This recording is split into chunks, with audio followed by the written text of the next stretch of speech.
tearing him a new one for over an hour. So I don't know. You know what? It'd be interesting. What does he have to say? Because I mean, here's the deal: is in fact, that's not even the guy's real name, but Right. he is such a perfect barometer of the Kool-Aid swilling, no matter what the administration does. Right, Left. perfect. Okay, so I got to paraphrase a couple of things. Right out of the box, it was something to the effect of how awful yet predictable it was that conservatives would use a terror attack to tear down Barack Obama. That was his initial salvo. Okay. And so I had people getting on and starting arguing with him. First of all, let me just respond to that. That's such a spin, because it's not using the terror attack as an opportunity to attack the president. It's using his response to the terror attack. I mean, those are two totally different things. Well, not to Todd. Okay, so a couple of people jumped on him, and then I saw it. I was writing two posts at the same time and looking at the clock, thinking about prepping a bit for the show. So I've fallen into the trap one time of debating Todd. Right. On Facebook. Right. Thread, and it's the never-ending story. And I suggested finally, not to him, but it's the old, like we've said before, never wrestle with a pig. The pig loves it, and you both get dirty. It would never end. It's like writing a post. Did this a lot back in the day when I focused on my personal blog. Excuse me, allergies again today. But if you troll, by definition, people, someone that jumps on a thread, a discussion, if you will, a comment thread on a blog, something under a post on Facebook, that they'll stay there forever. They want to piss off whoever wrote what they're jumping on to do, and they will go on and on. And in a lot of cases, they'll get vicious or whatever have you.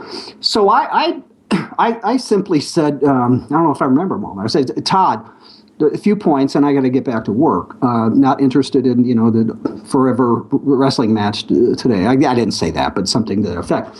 I said, number one, the headline and article, of the post I put there, was not written by a Republican. Okay, it was written in Europe.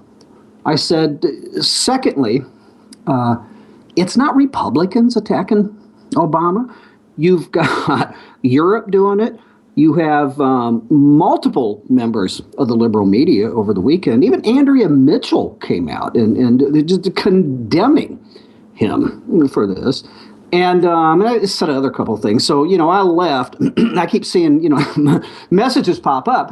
So I kind of joined the storyline where he's saying there's a difference between criticizing and vicious psychotic attacks. He used the word psychotic on Obama. So, and then I skimmed down later on, and he was calling people idiots and whatever. I had one friend, good guy. He never gets bitter or whatever. He's put a message on there. He says, Mike, apparently I'm too much of an idiot to debate Todd. I've erased all of my comments, and I won't be saying anything else on the thread. So that's where it was the last time I left. Right. Which is exactly, by the way, what liberal elites in total love to do. It becomes, you're not as smart as they are. It becomes condescending. It becomes a tax. And the hope, of course, is to silence those, with whom they are attacking. And I always find it hilariously hypocritical. He starts out by mentioning, that this was an all-out attack on Obama versus basic criticism. But by the time you get down anywhere near the end of the thread, it's Todd who's doing the attacking. So I found it interesting. You know what? I suppose one of the things we could do, and we're just about out of time here, Mike, I know. Maybe if we discover that these terrorists are global warming deniers, then the administration will come down on them. And we would have to have Todd on to talk about that for sure. Hey, listen, we got a minute, but I do want to mention someone else who was watching football yesterday and what they observed happening. Do you know who that is? I don't. That would be me. I was watching the Colts travel to Denver and beat up on the Broncos. I know. I didn't watch the game, but I saw the results of that, and I thought, oh, that's interesting. Dude, that was awesome. Passing of the torch, passing of the guard, so to speak. Okay, you guys, we promise to be with you for the entire half hour. No mess-ups when we come back. This is The Right Mics, Mike Miller, Michael Howsam. Don't go away.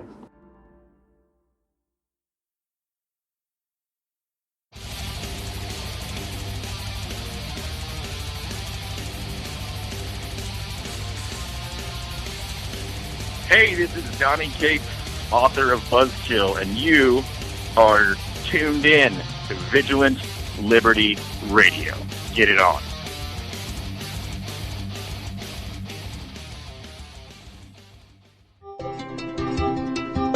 At Independent Journal Review, we publish news that is objective, fair, and entertaining. As one of the top websites in the United States, it's our duty to bring the absolute best to our readers. Readers like you. IJReview.com, your number one source for news and entertainment.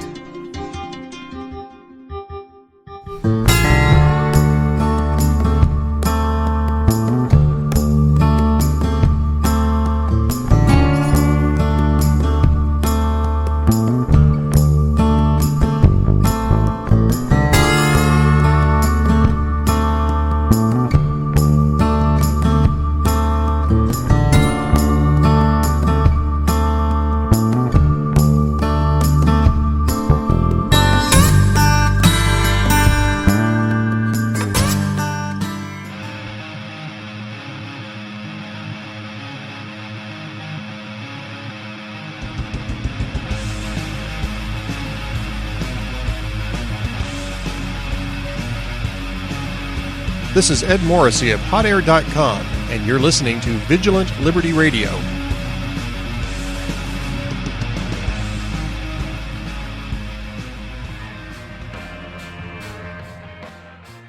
Hi, I'm Dustin Hoyt with America Our Way, and you can hear me right here on Vigilant Liberty Radio at 10/9 Central on Thursday nights. We bring you the best in political commentary from the right-wing, conservative, libertarian perspectives coming together and bringing the best content on the internet. Be sure to tune in every week for your favorite shows. Follow us on Facebook and Twitter.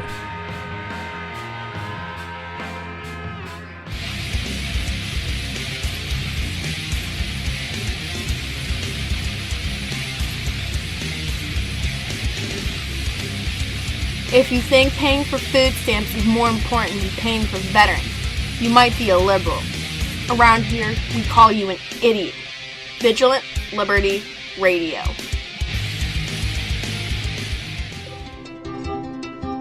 At Independent Journal Review, we publish news that is objective, fair, and entertaining. As one of the top websites in the United States, it's our duty to bring the absolute best to our readers. Readers like you. IJReview.com, your number one source for news and entertainment.